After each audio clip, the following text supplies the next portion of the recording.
Powered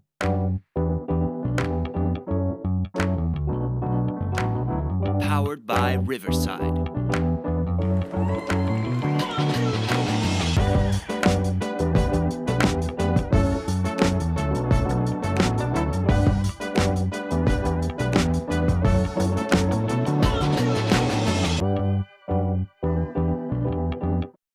Hi, everyone, and thanks for joining us for another episode of Leadership Bites podcast, where we share the inspiring and empowering stories of current and emerging women leaders across diverse career stages, industries, and backgrounds. On today, I am excited to welcome Lee Wang to the podcast. Lee is a history-making adventurer and acclaimed keynote speaker who inspires leaders and their teams to achieve the extraordinary. Lee has scaled the tallest mountains on all 7 continents, and she defied the odds to become the first Asian woman and Asian American to complete the fabled Explorer's Grand Slam.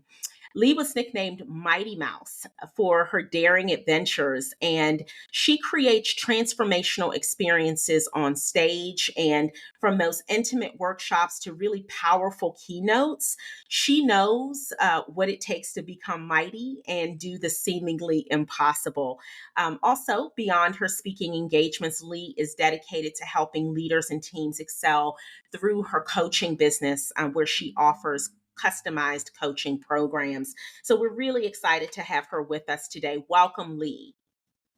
Thank you, Kim. It's such an honor to be here. Thank you. It's an honor for us to have you. So we're going to jump right in because you've got quite a compelling story. Can you tell us a bit about your leadership journey, specifically, any examples that you'd like to weave in from your adventures to your corporate background as well? Yeah, sure. So the reason I was nicknamed Mighty Mouse is because I started this whole journey as the least likely one to succeed.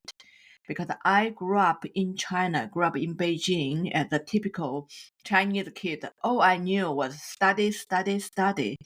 I could barely run 800 meters in PE class when I was in school. In 2004, I was working at investment management job, and I was working from 7 a.m. to 7 p.m., 12 hours a day, kind of really hardworking, typical corporate woman.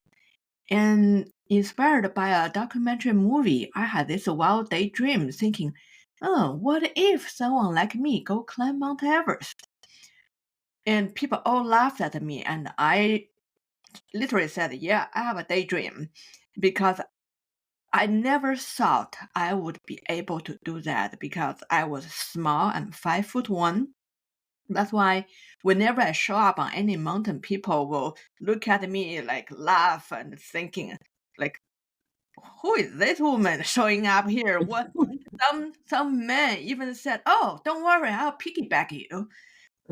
So everywhere I was seen as the least likely one to succeed, and I had no athletic background, so I started from ground zero to go to the gym, to learn the basics, to start to train.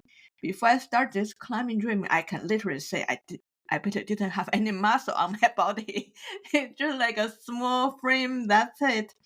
So the transformation is not just physical, but also mentally, because if you imagine when you walk into any work environment, when everyone look at how you look, or what's your resume, what's your educational background, experience, immediately set you up thinking, okay, there's no chance for you to be here. There's no chance for you to succeed in this environment. What you are facing is a huge mental game you have to fight, that not only fighting other people's doubts, you're also fighting your own doubts. So that is the most challenging situation you would face when you are the little mouse in the room. But that's also the biggest opportunity to grow. So over the years, while I was working my way up on each of those mountains, not only I physically transformed to become from a little book nerd, bookworm kind of person, become an athlete, but also that's a huge mental jump. That gave me the courage to face any challenges that I'm not scared of, oh, there's a risk involved. I don't know what's the outcome. That's what we often face, no matter where you are in your career, in your job. So that kind of mentality gave me the power to take on any challenges later after the climb, like in my speaking, in my coaching. And that gave me tremendous power in empowering my clients because I can see their potential. I can help them to gain their confidence and help them to find solutions to solve their challenges. I love that. Thank you so much for sharing that. I want to go back to your mention of your upbringing in Beijing. Do you think that the any challenges that you faced in your upbringing might have been the thing that contributed to your enduring spirit and sort of gave you that inner strength that made you believe you could achieve these impossible things? I'm really trying to strike at the heart and understand what others can do to cultivate that type of inner strength within themselves. Yeah, definitely. I was very fortunate. I grew up in a family that, in a country, in a culture where people favor boys, girls are discouraged from pursuing science, engineering, or hard kind of subjects. My parents, I remember from the early age I had any memories, my parents have been encouraging me, keep on telling me there's no difference between boys and girls. Whatever boy can do, you can do it. And whatever you want to do, you are able to do it. So I never had any limit in my mind. I was like, all right, I want to learn this. My parents, yeah, sure, you should be able to do it. Go ahead. So wherever I go, I want to study this, I want to learn that. I was the number one student. I can excel. I never would fear something. Oh, who am I? So when I did, oh, I want to go to a better school. Yeah, go ahead, go try it. Then I get it. So I never thought there was any limit. And not just in academic performance, it's also in life, in taking up responsibilities. For example, I'm the younger one in the family.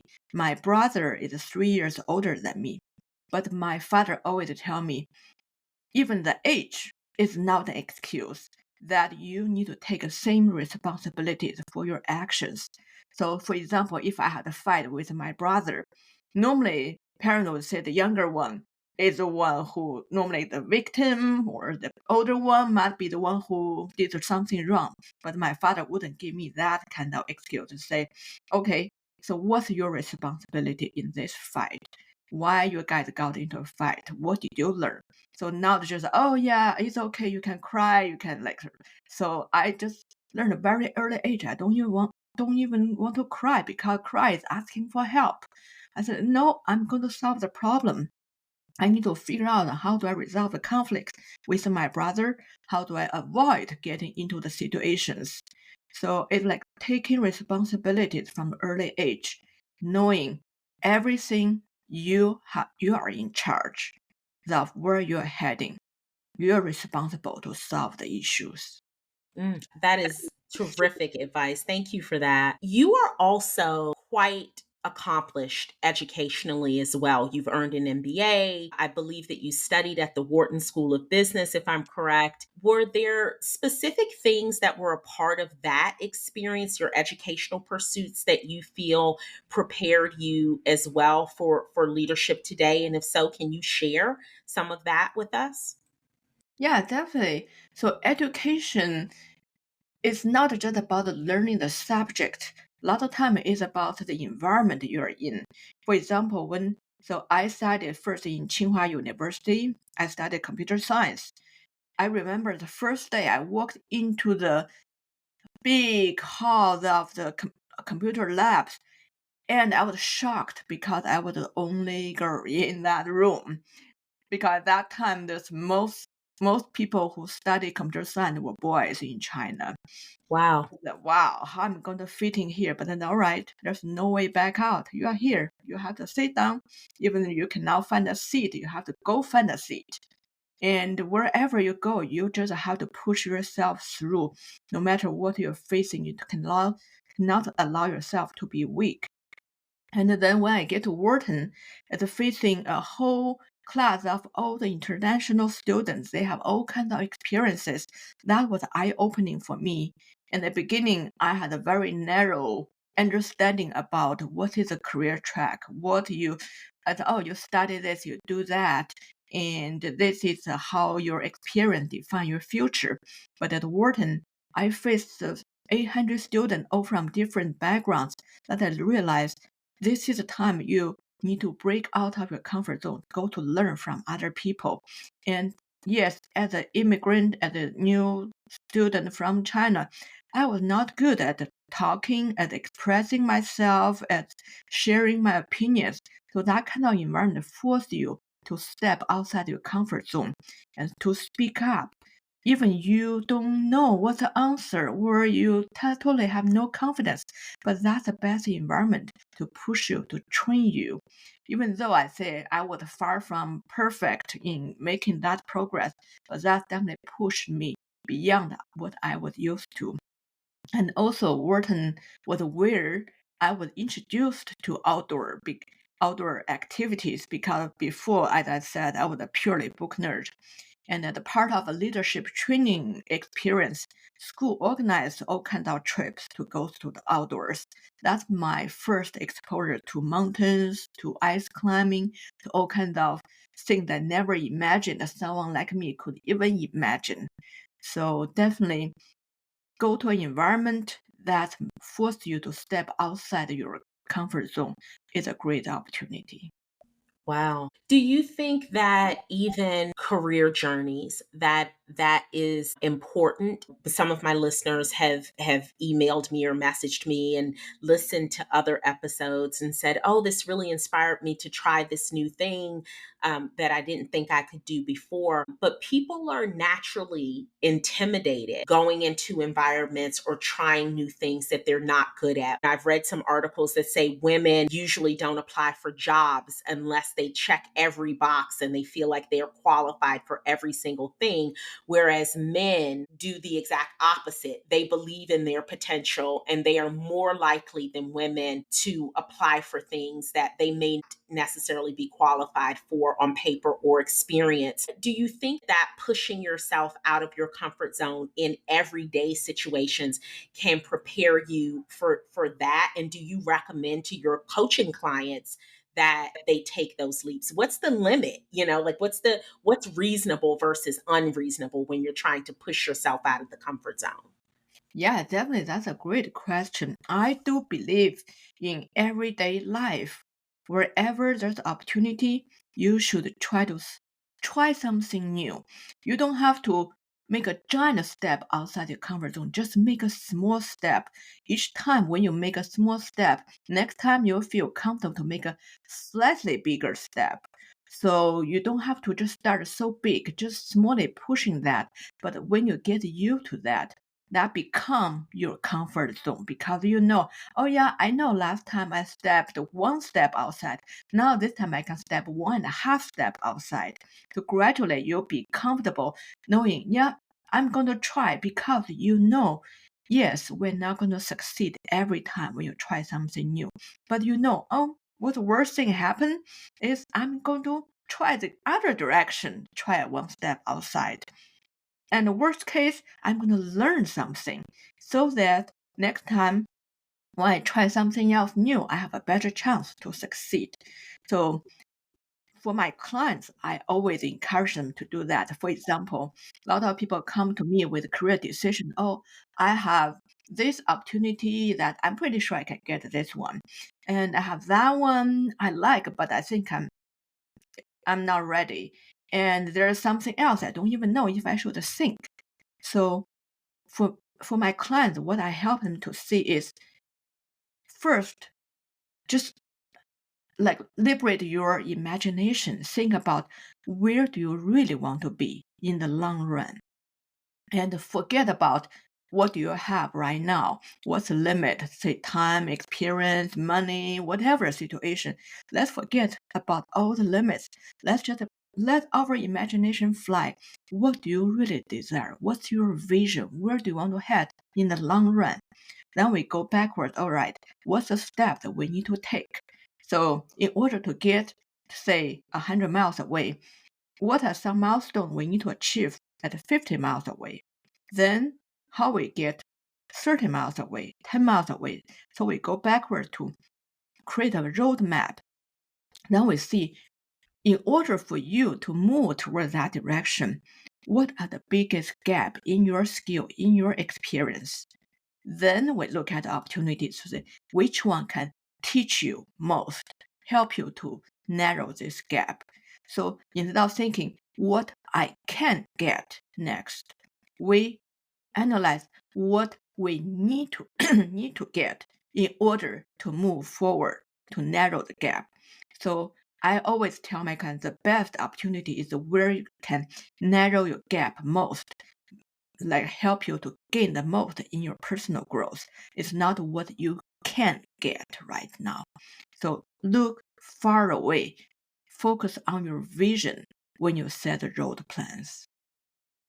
I'm always curious when I talk with leaders about how you evolved, because obviously you have learned to get comfortable with a certain level of risk and trying new things, but none of us gets there alone.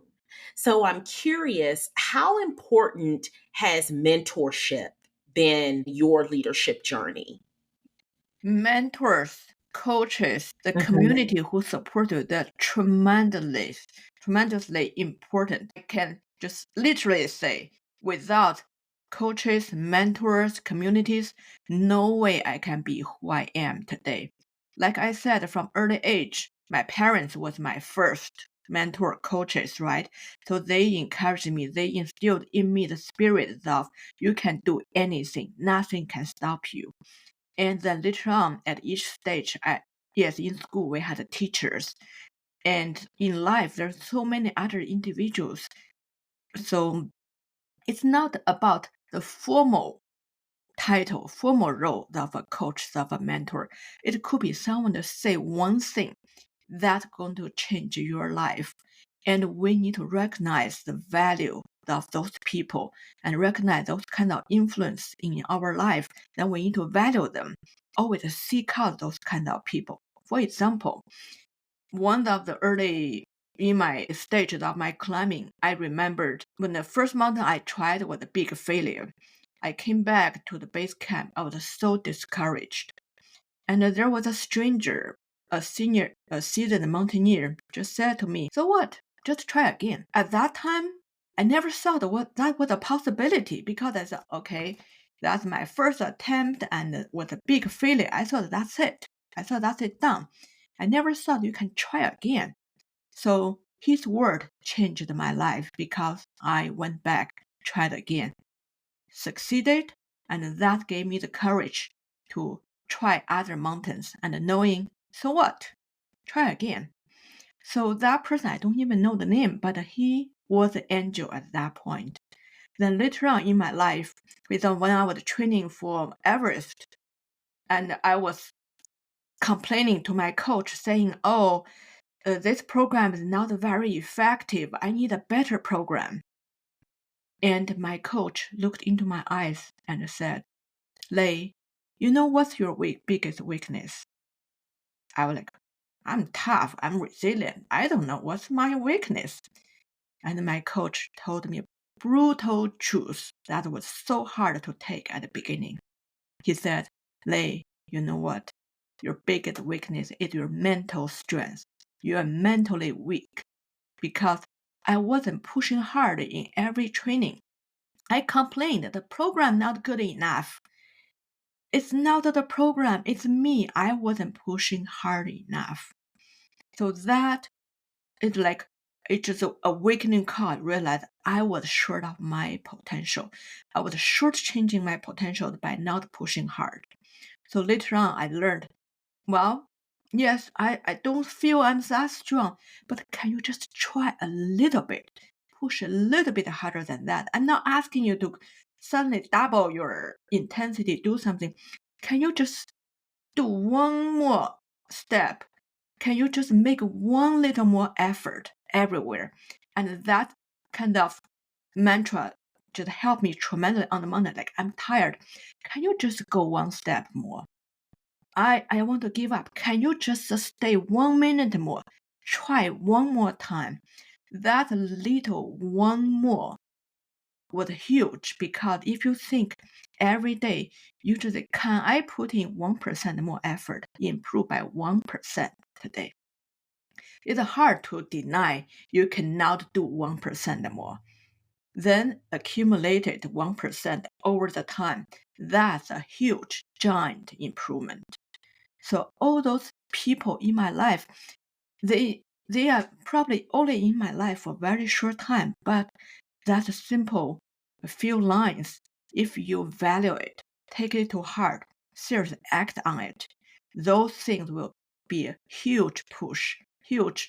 That's a huge power that the mentor coach gives you. It's not someone who has to be there, hold your hand all the time to say, "Hey, I'm your mentor. Just come with me." No, it's just a one little gentle gesture, little push that can last for your whole life. That's wonderful. And what would you say are keys to developing that mental resilience that you speak of? Every day, if you just improve a little bit. So the resilience is not to say, I have to have a crisis moment so I can shine. I have to have a big project so I can show my value. It comes through every day. Can you do your everyday's work just with a little bit more improvement? For example, a lot of time when we send proposals or write something, like, you ask yourself, is this the best I can do? Can I just go through this one more time to see where I can improve? If you get into that habit, every day you ask yourself, is this the best thing I can do? I just Mhm. improve a little bit. You get into that habit. Ask yourself everywhere when you go to the gym, can I just try a little bit harder in this exercise? When you go out to have a conversation, you can say, can I just make a better effort, slightly better effort in making this connection? So everywhere you ask yourself, can I just do a little bit better in this? Mhm. Can I last a bit longer? Can I try a little bit harder? Can I just make sure that I'm going to say go the extra mile, even I think I cannot go one step more? Can I just try a little bit more in everyday life? When you get cultivate that kind of mentality, you know when crisis come, you're gonna have the resilience to know I will be able to persevere. I'll be able to last to the end. I'll be able to succeed. Yeah, that's wonderful, wonderful advice. So, Lay, how did you get started with coaching? Was there one pivotal event that made you, shift your professional focus into coaching and developing other people? Yeah, so it was interesting. So before I finished my Everest, at that time, I knew I want to talk about my experience. I want to share what I learned through speaking. And I got a lot of media coverage because I was the first Asian woman, first Chinese woman, first Asian American to accomplish the Explorer Grand Slam. So I got a lot of media coverage. And one gentleman, he read one article and reached out to me, say, I think you'll be a perfect person to be on my team as a coach. At that time, I had no idea. I didn't even know coach as a profession, as something. I never imagined like that would be something in my future. But I would open minded and say, sure, let's talk about it. So I learned about what's the coaching and realized, oh, all the things that typical coaching textbook are talking about is actually everything I already learned in my past many years through my training, pursuing the hard things, handling risk, making hard decisions. All those principles I already learned. So that found a very natural fit for me. So that's how I got started. If you had any advice, Lei, what advice would you give to women who are seeking to make a pivot in their career journey? What are some things that they should think about? Well, I think one big thing I would strongly advocate is definitely don't do this alone. Find a mentor, find a coach, invest in their support.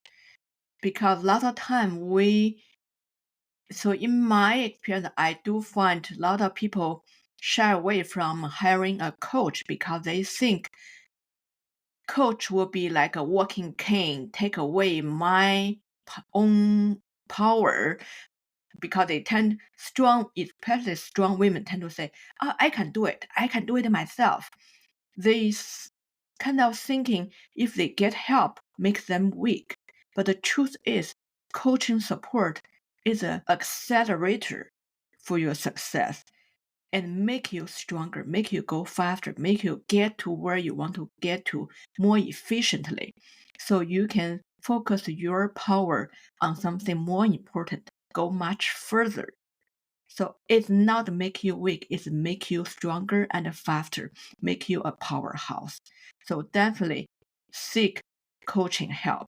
That is super important. That's where you get your confidence boost and get different side of perspective opinions and get different kind of connections. You don't know what you're missing when you don't try. Yeah, really great advice. I can attest to that on a personal level myself. Coaches have been game changing in my leadership journey as well. And is there any advice that you would offer to your younger self? Anything that you would do differently, perhaps, if you could had a time machine and could see down the road, knowing things that you know now? Would you give any advice to your younger self about your journey? And if so, what would that advice be? Yeah, that's a very interesting question. Frankly, I thought about this question many times and I often ask myself, what would I do differently if I start everything again? And funny, the true answer is I will do everything exactly the way I have done because I believe in life, everything happens for a reason. Every experience, there's a value of that. I don't want to ask for the opportunity to say, oh, do this again to avoid this mistake or avoid that failure. All those experiences are exactly what you need to grow. If you never suffered any setbacks, never went through any hardships, never experienced failure and know you can get up, you wouldn't be today's person who are strong, who can face any challenges with courage and gain all those wisdoms because wisdom is gained from experience. Experience comes from setbacks. So I wouldn't ask life to be any different. So so that is for me. But if for general for other younger people, I would give the same advice is don't ask for an easier life. Don't ask for a shortcut. Whatever card dealt to you right now is your opportunity to grow. Face it, take it, and take on the challenges of life with courage. That's how you grow. Every challenge is your opportunity to grow. That's wonderful. I could not agree with more with you on that. It's thank you for that. And Lei, also I am curious about what you see in leaders right now as there are so many differences in the workforce right now. We are at a really pivotal time, I think, in workforce history where we have, five generations that are all in the workforce at the same time. And so it's a very diverse and unique environment. And there are many challenges that leaders face as a result, relating to different generations and people on different levels. What are the two most important skills that you think leaders should be focused on developing or that they need most at this moment in time? Yeah, definitely. It's a very interesting time. And as you mentioned, there are 5 generations in the workforce, and people, like, especially the different generation right now, the gap is big, right? Some come from traditional mindset, some grew up in the digital age, who went through COVID. It can have totally different mentality, works, lifestyle, personalities. But the truth is, we will face this kind of complicated relationships, environments all the time, just in different form, different levels of intensity. So instead of trying to avoid conflicts, we need to learn how to solve conflicts, how we have a healthy conversation about some conflicting ideas or totally opposite values. How do we solve that in a healthy way? So this is an opportunity for you to hone in your teamwork skills, communication skills, and that's essential for a strong leader. So, as I said before, don't ask for something easier, something smoother, something handed to you soft. Well, take this as an opportunity to hone in your skills, because whoever take on this challenge, trying to think, how do I improve my communication skills? How do I improve my team collaborations? Will be the one who can succeed in future as a stronger leader. So take these opportunities, sharpen up your skills, and knowing the biggest gap is your biggest opportunity.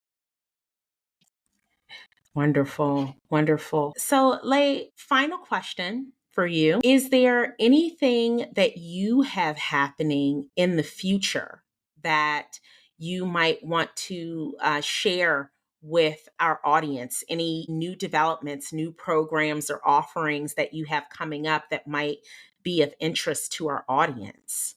Yeah, definitely. So, as a motivational speaker, I'm super excited about my signature keynote, that Mighty Mouse Power, Play Big in a World that sees you small.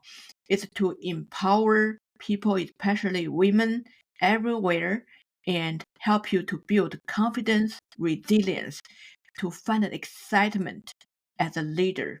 So I would love to share this message everywhere possible. So if you have a, like, say, work event, you have a company celebration, or you have a association conference you're going to, I would love for the introduction to go speak at those events. I want to see more women feel empowered, that they can confidently step into their leadership roles, take up higher responsibilities. I love that. And that is a passion that we share in common. So I'm so excited about that. I'm about to go back on what I just said about that being the last question. The final question is how can people follow you? How can they get in contact with you if they are interested in learning more about you and also following your journey? Yeah, thank you. Please go to my website, mightymousespeaker.com, to, like, you can find out more about my speech, about the program that I offer. I offer a lot of program on strategic thinking, on team communication, on all kinds of leadership topics. So I can do that at a workshop, as a speech, or as a coaching program. And also, I'm very active on LinkedIn. If you go to LinkedIn, luckily, I joined LinkedIn pretty early, so my URL is very simple. My handle is Lee Wang, Leiwang. So just go to LinkedIn, find me, connect with me, and check out my website, Mighty Mouse Speaker. MightyMouseSpeaker.com or LinkedIn. All right, wonderful. Thank you so much for joining us today, Lei. It has been my honor and privilege, and I apologize. I was mispronouncing your name, so I apologize for that. I always want to honor the proper pronunciation of anyone's name. It's a part of your identity, and it's important. So I want to honor that. Thank you. My apologies there, and No thank you worries. so much for joining us today. And I do encourage you listeners to visit Leigh's website, mightymousespeaker.com. She is a joy to talk with, and the wisdom, as you have just experienced, just flows from her. And so it's been a real honor to chat with you today. And listeners, thank you so much for joining us again for another episode, and we'll be back in 2 weeks. Thank you again, Leigh. Thank you, Kim. It's a pleasure to be here. Thank you.